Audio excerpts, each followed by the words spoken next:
Alright everyone, it is a Saturday, which means we have had yet another phenomenal round of qualifying in this 2023 F1 series. If you haven't watched qualifying for the Japanese Grand Prix yet, maybe think about going to the next video because there will be spoilers in here for you, but if not, let's get into a couple of the highlights.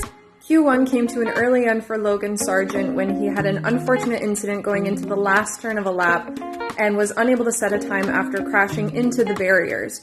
He lost a little bit of traction on the rear wheels, went into oversteer, and just completely lost it and crashed into the barriers. This meant that everyone had to go back to the pits, many people not even having a flying lap on yet, and several lap times were deleted for a few of the drivers.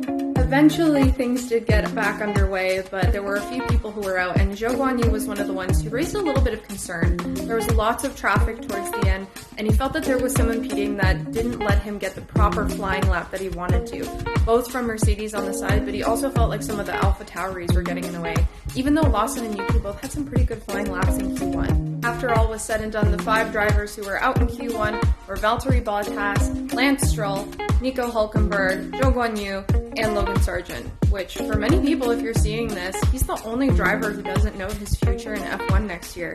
And it leads to the question, will Sargent be at Williams? Because this is the consistent pattern we're seeing, but hopefully the American is able to make up a little bit more during the race tomorrow. Heading into Q2, a lot of people had their eyes on this guy right here, Liam Lawson, who would be appearing in his 4th F1 race this week as the reserve driver for Alpha Tauri, given that Daniel Ricciardo is still out for an injury. They were keen to see if he could keep putting pressure on some of the leaders and more tenured drivers, maybe finding his way into Q3.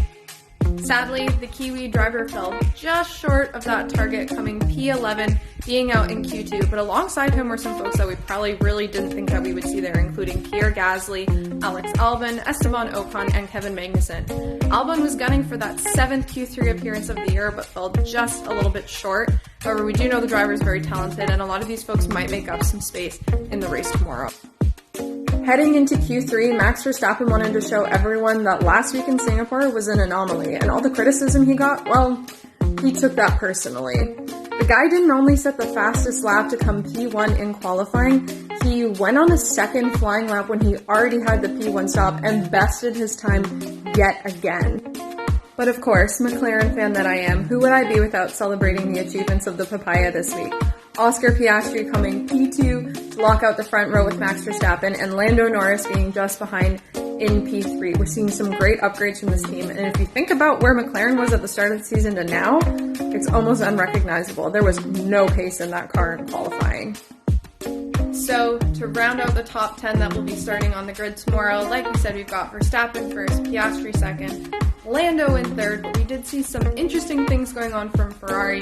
Leclerc finished 4th, out-qualifying Sainz for the first time since the summer break, taking that lead Ferrari spot.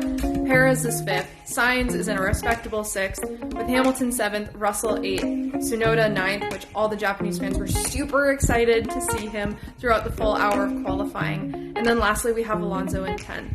It's going to be an interesting race tomorrow, and I'm excited to see what goes. What did you think of qualifying? What are you excited to see in the race tomorrow? Let us know in the comments, and we'll make sure that we talk about any questions or anything you have when we do our recap on the pod this week. Excited to see what happens at Suzuka tomorrow, and I'll hit you up with another recap then. Enjoy your Saturday.